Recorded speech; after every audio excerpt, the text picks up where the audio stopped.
జనసేన క్రియాశీలక సభ్యత్వం 28వ తేదీతో అయిపోతే దాన్ని ఒక రోజు పొడిగించారు. 29వ తేదీకి అనూహ్యంగా 10 లక్షల మార్కు దాటింది. అంటే 10 లక్షల మంది క్రియాశీలక సభ్యులు ఒక పార్టీకి ఉండడం అనేది చాలా సాధారణ విషయం కాదు. ముఖ్యంగా ప్రాంతీయ పార్టీకి 10 లక్షల మంది క్రియాశీలక సభ్యులు ఉండడం అనేది చాలా పెద్ద విషయం. నాకు తెలుసు 4 ఏళ్లలో 10 లక్షల మందిని సంపాదించుకోవడం అనేది చాలా పెద్ద విషయం. అలాగే దీన్ని ఇంకా కొనసాగిస్తూ పవన్ కళ్యాణ్ గారు అనూహ్యంగా నిర్ణయం తీసుకున్నారు.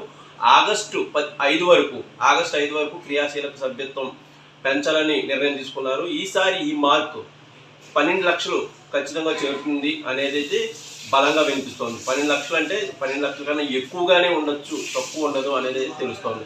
గతంలో లాస్ట్ ఇయర్కి జనసేన క్రియాశీలక సభ్యుల సంఖ్య 6,47,000 అయితే ఈసారి దాని డబుల్, అంటే 12 లక్షలు మించి 12,80,000 ఇంకా ఎక్కువ అయితే డబల్ అయినట్టు. దాన్ని ఈసారి ఖచ్చితంగా రీచ్ చేస్తామని పార్టీ శ్రేణులు అయితే చెప్తున్నాయి. అయితే మరోపక్క 40 ఏళ్లకు పైగా చరిత్ర ఉన్న తెలుగుదేశం పార్టీ కూడా లేనటువంటి ఆదరణ జనసేన క్రియాశీలక సభ్యత్వం గురించి ప్రజల్లో అవగాహన వస్తుంది. ముఖ్యంగా 500 కడితే 5 లక్షల బీమా భరోసా అనేది చాలా కొత్తగా ప్రజలందరికీ చేరువ చేసిన కాన్సెప్ట్. ఇది ఖచ్చితంగా పవన్ కళ్యాణ్ గారి ఆలోచన. దీనికి సంబంధించి కూడా ప్రజల్లో మేమే తీసుకుంటాం, దీన్ని మేమే డబ్బులు ఇచ్చి మరీ స్వచ్ఛందంగా ముందుకు రావడం అనేది పార్టీ పట్ల పెరుగుతున్న ఆదరణ, అలాగే పార్టీకి దగ్గరవుతున్న జనాల యొక్క ఆదరణని ఇది సూచిస్తుందని అయితే ఖచ్చితంగా చెప్పొచ్చు.